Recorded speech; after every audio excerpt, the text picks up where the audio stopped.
పేరెంట్స్కి స్టూడెంట్స్కి హృదయపూర్వక అభినందనలు. చాలా సక్రమంగా ఈ 2 ఏళ్లలో ప్రభుత్వ విద్య ఎంత బలోపేతమైంది, పిల్లలకి ఏమేమి ఉంటుందో మీరు ప్రత్యక్షంగా చూస్తున్నారు.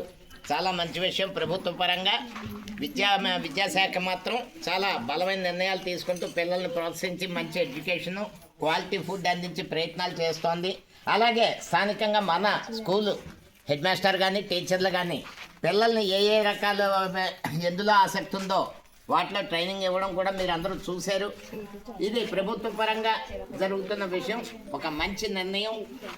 తరచూ పేరెంట్స్ అండ్ టీచర్స్ మీట్ ఏర్పాటు చేసి ఒక మంచి అనుకూల వాతావరణంలో పిల్లల విద్య ఎలా నైపుణ్యాలు ఎలా వెలికి తీయాలని అదొక విషయం. ఇక స్థానికంగా మన గ్రామం విషయానికి వస్తే నాని ఒక మంచి ఆలోచనతో పిల్లలకి ట్యూషన్ స్టార్ట్ చేశాడు. అది కొన్ని అవాంతరాల వల్ల ఒడిదుడుకులు వచ్చి డోనర్స్ దొరక్క ముందుకెళ్తోంది. మీరు గమనించారు మీ పిల్లల్ని. ఇక్కడ ట్యూషన్ స్టార్ట్ చేశాక మీ పిల్లల్లో చదువు ఎంత పెరిగిందో మీకు అందరికీ తెలుసు, మాస్టర్ కూడా చెప్పారు. కాబట్టి మీరు కూడా కొంత భాగస్వామ్యం, అతని మీద భారం పడకుండా మీరు కూడా పేరెంట్స్ అందరూ మీ పిల్లల కోసం నెలకు 50 రూపాయలు 100 రూపాయలు ఇస్తే మరింత చక్కటి ఎడ్యుకేషన్ పిల్లలకు అందించవచ్చు. ట్యూషన్ని నిర్విరామంగా ముందుకు తీసుకెళ్ళొచ్చని నా విజ్ఞప్తి. జై Hind. Thank you sir, nice కాదు